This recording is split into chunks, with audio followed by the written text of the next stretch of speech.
నమస్తే గురుగారు. శ్రీమాత్రే నమః. సింహరాశి వారికి జూన్ నెలలో ఎలా ఉండబోతుంది సార్? వీళ్ళకి జాబ్ అండ్ బిజినెస్ పరంగా మంచి గ్రోత్ ఉంటుంది. బికాస్ ఆఫ్ లగ్నా లార్డ్ సింహరాశికి అధిపతి ఎవరైతే ఉన్నారో దశమ లాభాల్లో సంచారం జరుగుతుంది ఈ month. So job and business మంచి గ్రోత్ ఉంటుంది వీరికి ఆర్థికంగా ఎలా ఉండబోతుంది సార్? ఫైనాన్స్ విషయంలో కొంచెం అంటే తప్పని పరిస్థితుల్లో డబ్బులు ఇవ్వడం ఎవరికైనా అది స్ట్రక్ అవ్వడం అనేది జరుగుతూ ఉంటుంది ఈ టైంలో పర్టికులర్గా. ఆ విషయాల్లో కొంత జాగ్రత్తగా ఉంటూ ఉండాలి. గణపతిని తలుచుకుంటూ ధనం ఇచ్చినా ధనం తీసుకున్నా ఇబ్బంది అనేటువంటిది ఉండదు. వీరికి జాబ్ కానివ్వండి, ఎడ్యుకేషన్ పరంగా ఎలా ఉండబోతుంది సార్? జాబ్ పరంగా ఎడ్యుకేషన్ పరంగా కనుక చూసుకుంటే పర్టికులర్గా ఎడ్యుకేషన్ కారకుడు ఓన్ హౌస్లో ఉన్నాడు చెప్పాలంటే. ఫోర్త్ లార్డ్ వెళ్ళి ఓన్ హౌస్లో ఉన్నాడు. సో ఎడ్యుకేషన్ పరంగా అయితే గతంతో పోల్చుకుంటే కొంత బెటర్గా ఉంటుంది ఓన్ హౌస్లో నైన్త్ లార్డ్ ఉన్నందుకు. సో వీళ్ళు అనుకున్న కాలేజెస్ రావడం ఇట్లాంటివి కూడా కొంత ఉంటాయి. ఎందుకంటే ఇప్పుడు ఎట్లాగో కాలేజ్ మారే టైం ఇప్పుడు హైయర్ ఎడ్యుకేషన్లో ఉండేటువంటి వారికి. జాబ్ పరంగా అంటే ఒకటేనండి, ఇక్కడ 10వ స్థానంలో ఎప్పుడైతే గురువు ఉన్నాడో చేంజ్ ఆఫ్ ది జాబ్ చూపిస్తుంది, మార్పు. వీళ్ళంతటా వీళ్ళుగా స్వతహాగా మారిపోవాలనుకుంటుంటారు. వీళ్ళు ప్రొఫెషన్ మార్చుకోవడమో జాబ్ మార్చుకోవడమో జరుగుతుంది వీరికి. అసెట్స్ విషయంలో అలానే బిజినెస్ విషయంలో ఎలా ఉండబోతుంది సార్? అసెట్స్ బిజినెస్ పరంగా తీసుకుంటే అసెట్స్ కారకుడు అయినటువంటి కుజుడు 9వ స్థానంలో ఉన్నాడు. సో 9వ స్థానంలో ఉన్నటువంటి కుజుడు ఏంటంటే పర్టికులర్గా కుజగ్రహం 9th హౌస్లో ఉన్నప్పుడు ఏంటంటే కొంచెం భూమూలంగా లాభం ఉంటుంది. భూభాగ్య యోగం ఆల్రెడీ వీళ్ళకి యాక్టివేషన్లో ఉంది. సో భూమి మూలంగా లాభం ఉంటుంది, అందులో ఎటువంటి డౌట్ లేదు. భూమి మూలంగా ఏదైనా పెద్ద మొత్తంలో ధనం కూడా వస్తుంది. సో బాగుంది చెప్పాలంటే. వీరికి మ్యారేజెస్ పరంగా అలానే సంతానం పరంగా ఎలా ఉండబోతుంది సార్ ఈ నెల? సంతాన పరంగా తీసుకుంటే కొంచెం స్ట్రెస్ ఉంటుందండి సంతానం విషయంలో, కొన్ని నిర్ణయాలు తీసుకునేటువంటి విషయాల్లో. బట్ డోంట్ వరీ, ఎందుకంటే సంతానానికి పంచమాధిపతి వచ్చి దశమంలో ఉన్నాడు. సో సంతానం కెరీర్ పరంగా సెట్ అవ్వడం కూడా చూస్తారు వీళ్ళు ఈ సమయంలో. అలానే వీరికి హెల్త్ పరంగా ఆరోగ్యపరంగా ఎలా ఉండబోతుంది? ఆరోగ్యపరంగా తీసుకుంటే ఒకటి వీరికి 6th లార్డ్ 7th హౌస్లో ఉన్నాడు. సో 7th హౌస్లో ఉన్నప్పుడు ఏంటంటే సర్వసాధారణంగా లేడీస్కి కొన్ని మంత్ ఇష్యూస్ ఉంటాయి కదా, ఎందుకంటే అష్టమంలో రాహు ఉన్నందుకు ఈ ప్రాబ్లం కనిపిస్తూ ఉంది. అదేవిధంగా కొంచెం బ్యాక్ పెయిన్స్ రావడం ఇట్లాంటివి చూపిస్తుంది. ఈ రాశి వారు తీసుకోవాల్సిన జాగ్రత్తలు ఏంటి గురుగారు? మెయిన్గా ఫైనాన్స్ విషయంలోనే జాగ్రత్త తీసుకోవడం, అని ఇవ్వడం తీసుకునే విషయాల్లో జాగ్రత్త ఉంటే సరిపోతుంది. వీరు చేసుకోవాల్సిన పరిహారాలు ఏంటి? దక్షిణామూర్తి స్తోత్ర పఠనం, దత్తాత్రేయుడి యొక్క ఆరాధన, జై గురుదత్త శ్రీ గురుదత్త అనుకోవడం, ఓం మహాగణాధిపతయ నమః అనుకోవడం మంచిది వీరికి. సార్ ఏ రాశి లేని వారు ఎటువంటి పరిహారాలు తీసుకోవాలండి? అంటే వాళ్ళకి డేట్ ఆఫ్ బర్త్ టైము ఏం తెలియని వాళ్ళు ఒకటేనమ్మా. మెయిన్గా అందరికీ ఎక్కువ ఇబ్బంది ఇచ్చేది కెరియర్ ఒకటి, ఫైనాన్స్ ఒకటి మెయిన్గా ఎక్కువ ఇబ్బంది ఇస్తుంది, లేదా హెల్త్.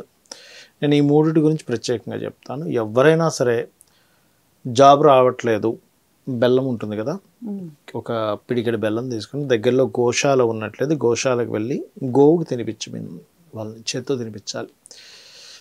దేశీ వాళ్ళు గోవుకు తినిపించి అక్కడే గోశాలలో కానీ లేకపోతే ఇంటికి వచ్చి కానీ ఓం మాణిక్య మకుటాకార జానుద్వయ విరాజితాయ నమః చేసుకోమనండి.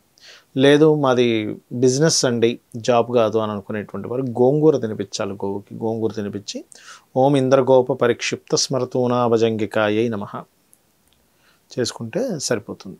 ఓకే. అయితే మరి కొంతమందికి హెల్త్ ఇబ్బంది ఉంటుంది, అలాంటి వారు కూడా బెల్లం తినిపిస్తే కూడా హెల్త్ ఇష్యూస్ కూడా తగ్గుతాయి గోవుకి.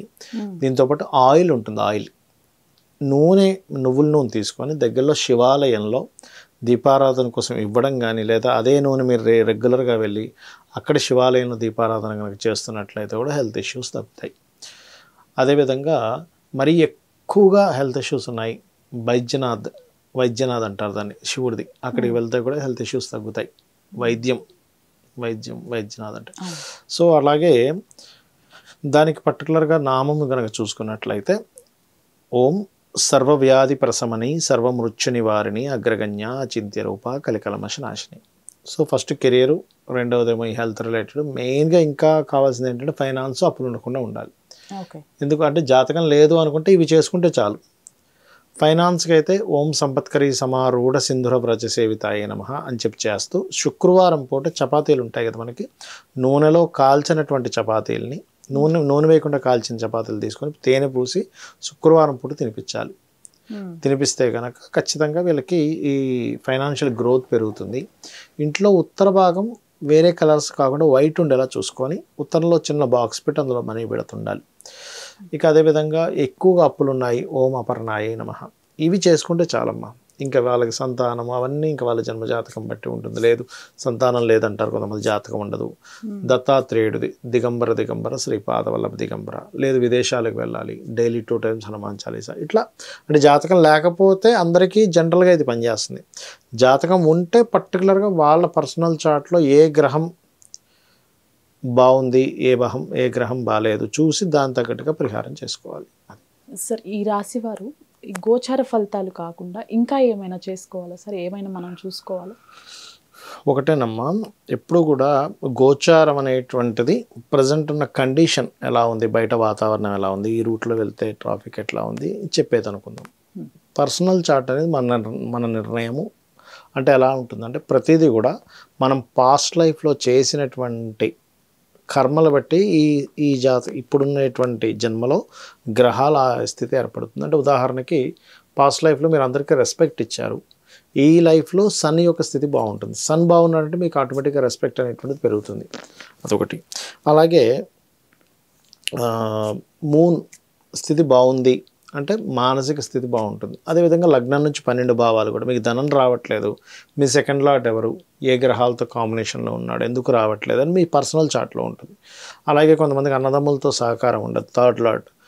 ఎప్పుడు మనం గృహం కొనుక్కుంటే మంచిది. ప్రతి ఒక్కరు ఏమనుకుంటారంటే ఓన్లీ ఈస్ట్ అండ్ నార్త్ మాత్రమే బాగుంటుంది అనుకుంటారు. అలా కాకుండా మీ పేరు రీత్యా మీరు ఏ టైంలో, ఏ మంత్లో, ఏ ఇయర్లో ఎటువంటి డైరెక్షన్ తీసుకుంటే బాగుంటుందని మీ పర్సనల్ చార్ట్ చెప్తుంది.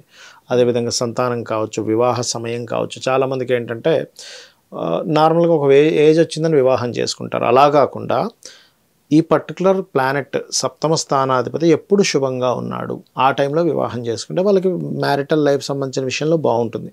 అదేవిధంగా వీళ్ళ జన్మజాతకంలో ఏదైనా 2 మ్యారేజ్ యోగం ఉందా, అలాంటప్పుడు పర్టికులర్గా ఏంటంటే వీళ్ళు అర్క వివాహం కానీ కుంభ వివాహం కానీ ముందుగా జరుపుకొని దాని తర్వాత వివాహం చేసుకుంటే చాలా బాగుంటుంది. ఆ రకంగా దాన్ని చూసుకుంటూ ముందుకు వెళ్ళేది మన జన్మజాతక ఫలితం. అది విదేశాలు కావచ్చు, ఇన్వెస్ట్మెంట్స్ కావచ్చు, లేకపోతే ఏదైనా ఆకస్మికంగా టర్నింగ్ పాయింట్ కావచ్చు. ఒక్కోసారి మన కెరియర్లో సడన్ బ్రేక్ వస్తుంది, అది ఆగడం కావచ్చు, హైకి వెళ్ళడం కావచ్చు. ఎప్పుడుంది ఇవన్నీ మన జన్మజాతకంలో ఉంటాయి. కాకపోతే ఈ గోచార ఫలితాలు ఎందుకు చెప్పుకుంటామంటే ఇప్పుడు మీరు ఒక దగ్గరికి వెళ్ళాలి, వెళ్ళేటప్పుడు మీరు వెళ్ళే సమయం బట్టి మీ డిస్టెన్స్ని బట్టి సమయం చేరుకోగలుగుతారు. అదే మీరు 9 o'clock అప్పుడు వెళ్తే అర్ధగంటలో వెళ్ళాల్సింది గంటన్నర పట్టవచ్చు. అదే ఎర్లీ మార్నింగ్ 6 o'clock వెళ్తే ట్రాఫిక్ ఉండదు కాబట్టి హాఫ్ అన్ అవర్లో వెళ్ళిపోతారు. అది సమయం ఎలా అయితే డిసైడ్ చేస్తుందో మన జర్నీని, ఈ గోచారం కూడా మనం చేసే ప్రయత్నానికి సపోర్ట్ చేస్తుందా లేదా అనేటువంటిది తెలుస్తుంది. అట్లా అనమాట. ధన్యవాదాలు. శ్రీమాత్రే నమః.